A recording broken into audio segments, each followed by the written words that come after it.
Morning बच्चों, आज हम बीएससी फर्स्ट ईयर का ऑर्गेनिक केमिस्ट्री का लेक्चर नंबर 3 स्टार्ट करने जा रहे हैं। तो बच्चों, इससे पहले वाले लेक्चर में हमने पढ़ा था प्रेरणिक प्रभाव। प्रेरणिक प्रभाव में क्या होता है कि सिंगल बंध के जो साजित इलेक्ट्रॉन किसी अधिक विद्युत ऋणात्मक परमाणु की तरफ क्या हो जाते हैं, स्थायी विस्थापित हो जाते हैं। इस प्रभाव को क्या कहते हैं, प्रेरणिक प्रभाव कहते हैं। इसके बाद हमने पढ़ा था कि जो प्रेरणिक प्रभाव है वो दो प्रकार का होता है, एक तो प्लस आई और दूसरा कौन सा होता है, माइनस आई। अगर हमारे पास कोई कार्बन की श्रृंखला है, अगर इस कार्बन की श्रृंखला से कोई ऐसा ग्रुप जुड़ा हुआ है जिसकी विद्युत ऋणता क्या होती है, अधिक। किससे अधिक होती है, कार्बन की श्रृंखला से। जब कार्बन की श्रृंखला से अधिक होती है तो ये ग्रुप क्या करता है कि साझे के इलेक्ट्रॉनों को अपनी तरफ आकर्षित कर लेता है, खींच लेता है, जिसकी वजह से इस ग्रुप पे चार्ज क्या आता है, माइनस का।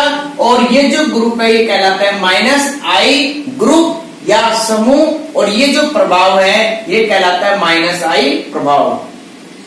तो माइनस आई प्रभाव में या हम कह सकते हैं कि जो माइनस आई समूह है वो हमेशा हमेशा कार्बन की श्रृंखला से इलेक्ट्रॉन खींचने का कार्य करते हैं।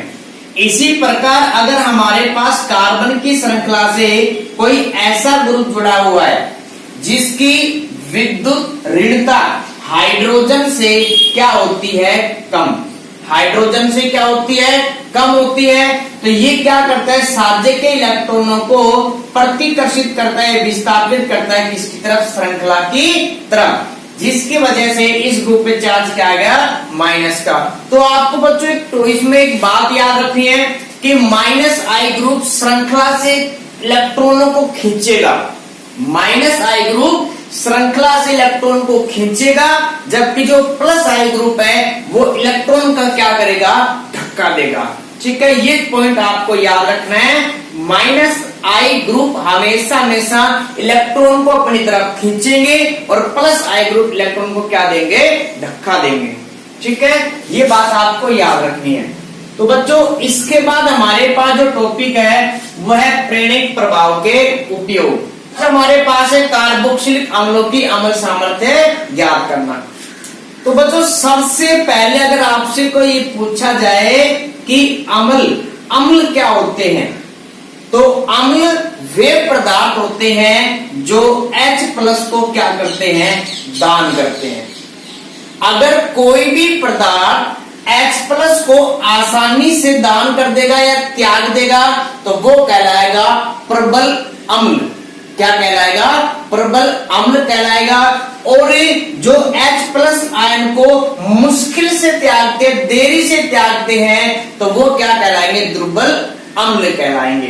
तो हम किसके अम्ल सामर्थ्य की बात कर रहे हैं, कार्बोक्सिलिक अम्ल। तो कार्बोक्सिलिक अम्ल तो C डबल बॉन्ड O और OH, यहां भी हमारे पास कोई भी कार्बन जुड़ा हो सकता है। तो अगर कार्बोक्सिलिक अम्ल है तो ये क्या करेगा, H+ को त्यागेगा। जब H+ को त्याग दिया तो इस पे चार्ज क्या है, प्लस का, ऑक्सीजन पे चार्ज क्या आएगा, माइनस का। ठीक है, अब ये इंपॉर्टेंट बात है, सुनना ध्यान से बच्चों इसको। अब ये जो कार्बोक्सिलिक अम्ल है, अगर H+ को जितना जल्दी या जितना आसानी से त्यागता है तो उतना ही कार्बोक्सिलिक अम्ल क्या होगा, अम्लीय। ठीक है, और जितना देरी से त्यागता है, जितना मुश्किल त्यागेगा तो वो अम्ल क्या होगा, दुर्बल अम्ल होगा, या उसकी अम्ल सामर्थ्य क्या होगी, कम। अब हाइड्रोजन यानी कि H+ का निकलना किस पे डिपेंड कर रहा है, इस ऑक्सीजन के ऊपर जो माइनस चार्ज है इस पे निर्भर कर रहा है। अगर इस ऑक्सीजन के ऊपर चार्ज माइनस का है, कैसा, कम माइनस का है, तो इनके बीच में आकर्षण क्या होगा, कम, क्योंकि माइनस का चार्ज इस H+ आयन को अपनी तरफ क्या करेगा, आकर्षित करेगा। तो माइनस का चार्ज अगर कम है तो माइनस के द्वारा इस H+ आयन पे आकर्षण कम होगा, जिसकी वजह से H+ का निकलना क्या होगा, आसान होगा। H प्लस का निकलना आसान का मतलब है कि ये जो अम्ल है ये कैसा होगा, प्रबल, या इसकी अम्ल सामर्थ्य क्या होगी, अधिक होगी। सेम इसी प्रकार अगर ऑक्सीजन पे ये चार्ज माइनस का बढ़ जाए, ऑक्सीजन पे चार्ज माइनस का बढ़ जाए तो इनके बीच में आकर्षण बल क्या होगा, बढ़ जाएगा। मतलब ये ऑक्सीजन क्या करेगा, इस H प्लस आयन को अपनी तरफ आकर्षित करेगा। जब आकर्षित करेगा तो H प्लस को निकलने ही नहीं देगा। जब H प्लस मुश्किल से निकलेगा तो इसकी अम्ल सामर्थ्य क्या होगी, कम। तो अम्ल सामर्थ्य का मतलब, एक तो अम्ल सामर्थ्य अधिक का मतलब है कि H प्लस का आसानी से निकलना, एक अम्ल सामर्थ्य कम का मतलब क्या है, H प्लस का मुश्किल से निकलना। किस पर निर्भर कर रहा है, ये निर्भर कर रहा है ऑक्सीजन के ऊपर जो चार्ज है उस पर निर्भर कर रहा है। एग्जाम्पल के तौर पर हमें हमारे पास में जो कार्बोक्सिलिक अम्ल है उसमें से क्या निकल गया, H प्लस निकल गया, ठीक है। अब इसके साथ कोई भी माइनस आई ग्रुप जुड़ा हुआ है, माइनस आई ग्रुप, माइनस आई का मतलब है कि वे ग्रुप जो साजे के इलेक्ट्रॉनों को अपनी तरफ खींच लेते हैं, अपनी तरफ खींच लेते हैं। तो ये जो माइनस आई ग्रुप है ये क्या करेगा, यहां से इलेक्ट्रॉन खींचने का काम करेगा। जब यहां से इलेक्ट्रॉन खींचने का काम करेगा तो जो ऑक्सीजन पे चार्ज था माइनस का उसमें क्या होगी, कमी। जितना ज्यादा ये माइनस आई ग्रुप इलेक्ट्रॉन को खींचेगा उतनी ज्यादा माइनस में क्या आएगी, कमी। जब माइनस में कमी आएगी तो H प्लस का निकलना मुश्किल या आसान, आसान होगा क्योंकि इनके बीच में आकर्षण बल क्या होगा, कम होगा। तो हम ये कह सकते हैं कि अगर कार्बोक्सिलिक अम्ल के साथ कोई भी माइनस आई समूह जुड़ा होता है तो कार्बोक्सिलिक अम्ल की अम्ल सामर्थ्य क्या होती है, बढ़ती है, ठीक है। क्योंकि H प्लस का निकलना डिपेंड किस पे करेगा, ऑक्सीजन वाले चार्ज पे। इसी प्रकार अगर हमारे पास जो कार्बोक्सिलिक अम्ल है इसमें से हमने निकाल दिया H प्लस, वो पे क्या आएगा, माइनस का, और इस कार्बन के साथ अब की बार जो ग्रुप जुड़ा हुआ है वो कौन सा है, प्लस आई। प्लस आई ग्रुप क्या करते हैं, इलेक्ट्रॉन का धक्का देते हैं, इलेक्ट्रॉन का धक्का देते हैं। जब ये जो प्लस आई ग्रुप है इलेक्ट्रॉन को धक्का देंगे किसकी तरफ, कार्बोक्सिलिक अम्ल की तरफ, तो ये जो माइनस का चार्ज है ऑक्सीजन का इसमें क्या होगी, वृद्धि होगी। जब इसमें वृद्धि होगी तो इनके बीच में आकर्षण बल बढ़ा या घटा, आकर्षण बल बढ़ा। जब आकर्षण बल बढ़ जाएगा तो H प्लस का निकलना आसान या मुश्किल, मुश्किल होगा। तो ये जो आपके पास अम्ल है उसकी सामर्थ्य क्या हो जाएगी, कम। तो जो कार्बोक्सिलिक अम्लों की अम्ल सामर्थ्य डिपेंड कर रही है इससे उनसे जुड़ने वाले ग्रुप पर। कार्बोक्सिलिक अम्लों की अम्ल सामर्थ्य डिपेंड कर रही है कि कार्बोक्सिलिक अम्ल के साथ कौन सा ग्रुप जुड़ा हुआ है। अगर कार्बोक्सिलिक अम्ल के साथ माइनस आई ग्रुप जुड़ा हुआ है तो इलेक्ट्रॉन को खींचेगा। जब इलेक्ट्रॉन को खींचेगा तो ऑक्सीजन पे चार्ज में क्या होगी, कमी। H प्लस का निकलना क्या होगा, आसान, मतलब इसकी अम्ल सामर्थ्य अधिक होगी। जब प्लस वाला ग्रुप, प्लस आई ग्रुप जुड़ा हुआ है तो ये क्या करेगा, इलेक्ट्रॉन को धक्का देगा, और इलेक्ट्रॉन को धक्का देगा तो इस पे चार्ज को बढ़ाएगा, तो H प्लस का निकलना क्या होगा, मुश्किल, ठीक है।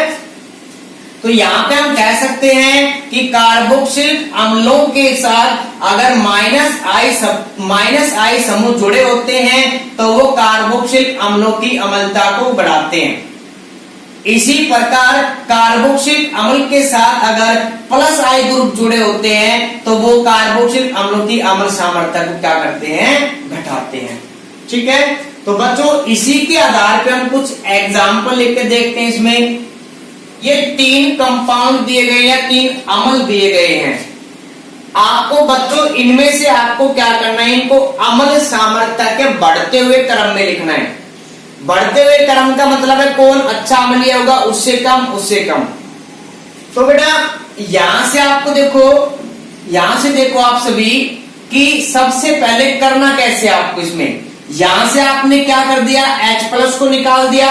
जब H प्लस को निकालोगे तो हाइड्रोजन, ये जो H प्लस ऑक्सीजन पे क्या चार्ज आएगा, माइनस का। इस सेकंड से भी आपको क्या करना है, H प्लस को निकालना है और ऑक्सीजन पे चार्ज क्या आएगा, माइनस का। इस थर्ड से भी आपको क्या करना है, H प्लस को निकालना है और ऑक्सीजन पे चार्ज क्या आएगा, माइनस का। अब आप इसकी कंपैरिजन करो, जो ये अम्ल है इससे कौन कौन से ग्रुप जुड़े हुए हैं। तो यहाँ पे जो हमारे पास Cl है, Cl कौन सा ग्रुप है, Cl है -I ग्रुप।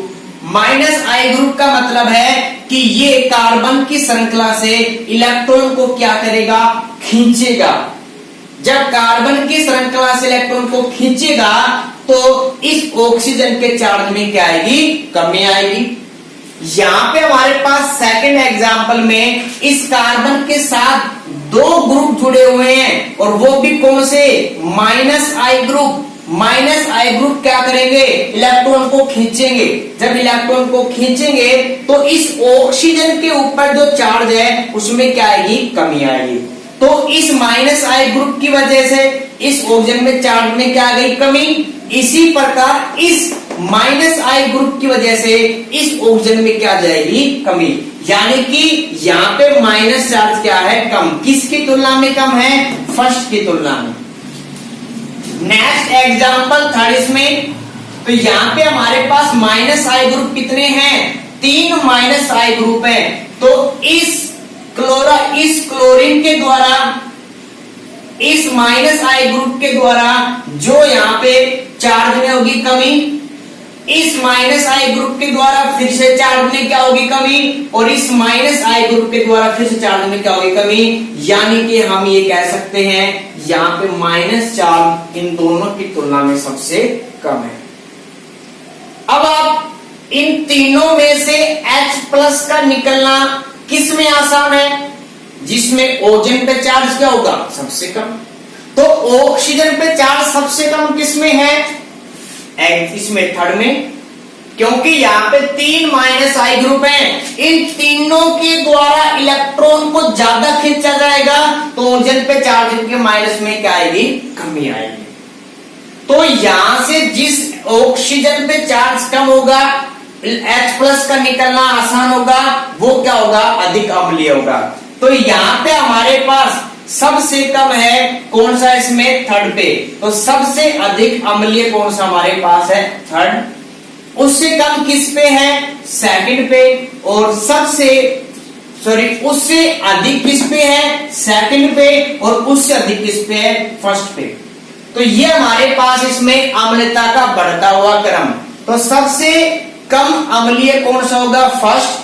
उससे अधिक अम्लीय क्या होगा, सेकंड। और उससे अधिक क्या होगा इसमें, थर्ड। क्योंकि -I ग्रुप, तो यहां से हम ये कह सकते हैं कि इसमें फर्स्ट में जो एक -I ग्रुप जुड़ा हुआ है, सेकंड में 2 -I ग्रुप जुड़े हुए हैं और थर्ड में 3 -I ग्रुप जुड़े हैं। तो हम ये कह सकते हैं कि कार्बोक्सिलिक अम्ल में जितने ज्यादा -I समूह जुड़े होंगे, ऑक्सीजन पे चार्ज उतना ही कम होगा और H प्लस का निकलना उतना ही आसान होगा।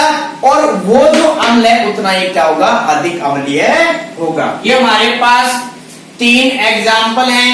फिर से आपको अम्लता के बढ़ते हुए क्रम में इनको क्या करना, व्यवस्थित करना है। फिर से आपको क्या करना है, इसमें सेम बात आपको याद रखनी है कि H पे चार्ज क्या आएगा, प्लस पे। O पे चार्ज क्या आएगा, माइनस पे, माइनस। H पे चार्ज क्या आएगा, प्लस का। ऑक्सीजन पे चार्ज क्या आएगा, माइनस का। और H पे चार्ज क्या आएगा, प्लस का। O पे क्या आएगा, माइनस का चार्ज आएगा। तो सबसे पहले जो ऑक्सीजन है, हम ये मान के चल रहे हैं कि तीनों ऑक्सीजन पे जो माइनस का चार्ज है वो कैसा, इक्वल है। सभी पे इक्वल मान के चल रहे हैं। अब इस श्रृंखला से ये जो CH3 ग्रुप जुड़ा हुआ है, CH3 ग्रुप कौन सा ग्रुप होता है, +I ग्रुप। +I ग्रुप का मतलब है ये इलेक्ट्रॉन को क्या देगा, धक्का देगा। जब इलेक्ट्रॉन को धक्का देगा तो यहां पे इसके माइनस चार्ज में क्या होगी, वृद्धि होगी। तो प्लस आई ग्रुप क्या कर रहे हैं, इस ऑक्सीजन के ऊपर जो माइनस का चार्ज है उसमें क्या कर रहे हैं, वृद्धि कर रहे हैं। इसी प्रकार सेकंड में यहाँ पे CH3, तो एक तो हमारे पास प्लस आई ग्रुप, एक ये रहा और एक ये रहा हमारे पास प्लस आई ग्रुप। कितने प्लस आई ग्रुप है, 2। तो जब ये जो प्लस आई ग्रुप है इलेक्ट्रॉन को धक्का देगा तो इसके माइनस चार्ज में क्या होगी, वृद्धि होगी। फिर इस प्लस आई समूह के द्वारा भी क्या दिया जाएगा, इलेक्ट्रॉन को धक्का दिया जाएगा, तो भी इसके माइनस के चार्ज में क्या होगी, वृद्धि होगी। सेम इसी प्रकार जो एग्जाम्पल नंबर 3 है उसमें कितने प्लस आई ग्रुप है, 3। तो इस प्लस आई ग्रुप के द्वारा जब इलेक्ट्रॉन का धक्का लगाएगा तो इसके चार्ज में क्या होगी, वृद्धि, और इस प्लस आई के द्वारा फिर से क्या होगी, इसके चार्ज में वृद्धि। जब ये प्लस आई इलेक्ट्रॉन को धक्का लगाएगा इसके चार्ज में क्या होगी, वृद्धि होगी। तो अम्ल कौन सा प्रबल होगा, जिसमें H प्लस का निकलना क्या होगा, आसान होगा। तो H प्लस का निकलना किसमें आसान होगा, जिसमें ऑक्सीजन पे चार्ज के आगे माइनस में कमी होगी।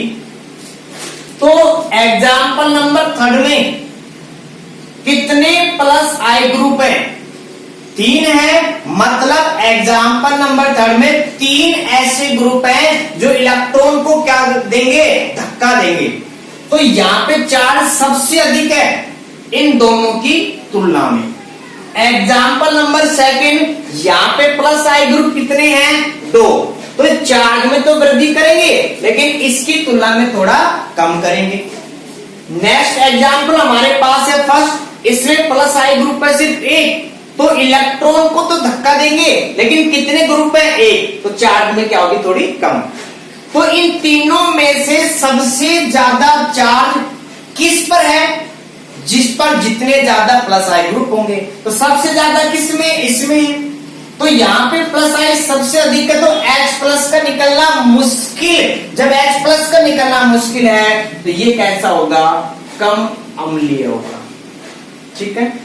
सेकंड की बात करें तो इसकी तुलना में यहाँ पे चार्ज ज्यादा है तो भी H प्लस का निकलना मुश्किल। तो यहाँ पे ये जो सेकंड है ये फर्स्ट की तुलना में क्या होगा, कम अम्लीय। तो सबसे अधिक अम्लीय फर्स्ट होगा, उससे अधिक सबसे अधिक अम्लीय क्या होगा, फर्स्ट, उससे कम अम्लीय होगा सेकंड, और सबसे कम अम्लीय क्या होगा, थर्ड। ये है अम्लता का घटता हुआ क्रम। तो याद रखना, अम्ल कार्बोक्सिलिक अम्ल क्योंकि H प्लस को त्यागता है, ठीक है, और जिसमें H प्लस जितना आसानी से निकलेगा वो उतना ही अधिक अम्लीय होगा या उतना ही प्रबल अम्लीय होगा। H प्लस जल्दी कब निकलेगा, जब ऑक्सीजन पे चार्ज क्या होगा, माइनस का कम होगा। अगर माइनस आई समूह जुड़ा हुआ है तो इलेक्ट्रॉन खींचेगा, तो माइनस आई समूह कार्बोक्सिलिक अम्लों की अम्ल सामर्थ्यता को क्या करते हैं, बढ़ाते हैं। प्लस आई समूह कार्बोक्सिलिक अम्लों की अम्ल सामर्थ्यता को क्या करते हैं, घटाते हैं। इसके बाद जो हमारे पास सेकंड टॉपिक है, कार्ब धनायन एवं कार्ब ऋणायन का स्थायित्व। कार्ब धनायन का मतलब होता है कि कार्बन के ऊपर कैसा चार्ज होगा, प्लस का। कार्ब ऋणायन का मतलब होता है कार्बन के ऊपर चार्ज कैसा होगा, माइनस का। तो बच्चों हमने इससे पहले वाले लेक्चर में पढ़ा था कि ये मध्यवर्ती होते हैं, और मध्यवर्ती हैं, ये जितने ज्यादा स्थायी होंगे उतने ज्यादा उत्पाद का क्या करते हैं, निर्माण करते हैं। तो अब इनका स्थायित्व का मतलब क्या होता है, देखो कोई भी किसी भी एटम पे प्लस का चार्ज या माइनस का चार्ज एक बोझ की तरह होता है, और अगर किसी एटम पे जितना ज्यादा प्लस का चार्ज होगा, जितना ज्यादा माइनस का चार्ज होगा, वो एटम उतना ही कम क्या होगा, स्थायी। और जिस एटम पे चार्ज कम से कम होगा वो एटम क्या होगा, ज्यादा स्थायी। तो हम एक बात कह सकते हैं यहां से कि जो आवेश किसी भी एटम पे जो आवेश है वो व्युत्क्रमानुपाती होता है, और किसके होता है, स्थायित्व के, स्थायित्व के। यानी कि जिस एटम पे जितना ज्यादा चार्ज होगा, चाहे वो प्लस का चार्ज हो या माइनस का चार्ज हो, वो एटम उतना ही कम क्या होगा, स्थायी होगा। और जिस एटम पे चार्ज जितना कम होगा, वो एटम क्या होगा, इतना ही अधिक स्थायी होगा। तो जितने भी एटम हैं, जितने भी परमाणु हैं, वो सभी क्या करते हैं, अपने चार्ज को कमी करते हैं। कम क्यों करते हैं, क्योंकि वो क्या प्राप्त करना चाहते हैं, स्थायित्व प्राप्त करना चाहते हैं। सेम इसी प्रकार कार्बोनाइन पे और कार्बोनाइन, इनके ऊपर जितना ज्यादा, जितना कम चार्ज होगा, वो उतने ही ज्यादा क्या होंगे, स्थायी होंगे। तो इनका एग्जाम्पल की बात करते हैं। तो फर्स्ट हम एग्जाम्पल कर रहे हैं इसमें कार्बोनाइन। तो फर्स्ट हमारे पास में CH plus C plus CH3H H। Second example है CH3 CH3 और एक H प्लस। नेक्स्ट एग्जाम्पल है CH3 CH3 CH3 प्लस। ये हमारे पास है कार्बोकेटाइन। ये कितने कार्बन से अटैच है, एक कार्बन से, तो ये कहलाएगा 1 डिग्री कार्बोकेटाइन। ये जो कार्बोकेटाइन कितने कार्बन से जुड़ा हुआ है, 2 से, तो ये कहलाएगा 2 डिग्री कार्बोकेटाइन। और ये कितने कार्बन जुड़ा हुआ है, 3 से, तो ये कहलाएगा 3 डिग्री कार्बोकेटाइन। तो ये हमारे पास कार्बोकेटाइन है। अब इनमें से आपको पहचानना है कि कौन सा ज्यादा स्थायी होगा और कौन सा कम स्थायी होगा। तो बात करते हैं केस फर्स्ट की। तो ये 1 डिग्री कार्बोकेटाइन है, इसके साथ यहां पे क्या जुड़ा हुआ है, CH3। CH3 क्या होता है, प्लस आई ग्रुप। प्लस आई ग्रुप का मतलब है कि इलेक्ट्रॉन को क्या देगा, धक्का देगा। जब इलेक्ट्रॉन को धक्का देगा तो इसके चार्ज में क्या करेगा, कमी। ठीक है, तो एक प्लस आई ग्रुप है, इसने इलेक्ट्रॉन को धक्का दिया, चार्ज में क्या हो गई, कमी। सेकंड एग्जांपल में कितने प्लस आई ग्रुप हैं, 2 प्लस आई ग्रुप। एक तो ये रहा हमारे पास, एक ये रहा। तो इस प्लस आई ग्रुप के द्वारा इलेक्ट्रॉन का धक्का लगाया जाएगा, तो इसके चार्ज में क्या होगी, कमी। ये क्या कर दी इन्होंने, कमी। इसी प्रकार दूसरा जो प्लस आई ग्रुप है, ये भी क्या करेगा, इलेक्ट्रॉन का धक्का लगाएगा और इसके प्लस के चार्ज में क्या कर देगा, कमी। इसी प्रकार जो एग्जाम्पल नंबर 3 है इसमें, तो यहाँ पे कितने प्लस आई ग्रुप है, 3। जब इस प्लस आई ग्रुप के द्वारा इलेक्ट्रॉन का धक्का लगाया जाएगा तो इसके चार्ज में क्या होगी, कमी। और इसके द्वारा धक्का लगाया जाएगा तो भी इसके चार्ज में क्या होगी, कमी। और इस प्लस आई के द्वारा इलेक्ट्रॉन को धक्का लगाया, इसके चार्ज में क्या हो गई, कमी। ठीक है, अब इन तीनों में से आप ये देखो किस संरचना में या किस कार्बोकेटाइन पे प्लस का चार्ज कम है। जिस पर प्लस का चार्ज कम होगा वो उतना ही ज्यादा क्या होगा, स्थायी। तो जो हमारे पास 3 डिग्री कार्बोकेटाइन है, 3 डिग्री कार्बोकेटाइन है, इस पे प्लस का चार्ज सबसे कम है। क्योंकि इस पर कितने प्लस आई ग्रुप जुड़े हुए, 3। जब ये 3 इलेक्ट्रॉन का धक्का लगाएंगे तो इसके प्लस चार्ज में क्या होगी, कमी। स्थायित्व को क्या करेंगे, बढ़ाएंगे। ठीक है, सेकंड एग्जांपल में कितने प्लस आई ग्रुप हैं, 2। तो ये भी इलेक्ट्रॉन को धक्का देंगे, लेकिन यहाँ पे कितने प्लस आई ग्रुप है, 2 ही हैं। तो इसके प्लस चार्ज में कमी तो करेंगे, लेकिन इसकी तुलना में या इसके बराबर नहीं करेंगे, इससे कम करेंगे। ठीक है, यहाँ पे कितना प्लस आई, 1 ही तो है यहाँ पे। तो इन तीनों में से प्लस चार्ज किस कार्बोकेटाइन पे जाता है, फर्स्ट वाले पे। जब प्लस का चार्ज ज्यादा है, स्थायित्व क्या होगा, कम। तो इसका स्थायित्व सबसे क्या है, कम। और उससे कम किस पे है, इस पे है, तो ये ज्यादा। ये क्या रहेगा इसमें ऑर्डर, तो सबसे ज्यादा स्थायी 3 डिग्री कार्बोकेटाइन, उससे कम होगा 2 डिग्री कार्बोकेटाइन और उससे कम होगा क्या, 1 डिग्री कार्बोकेटाइन।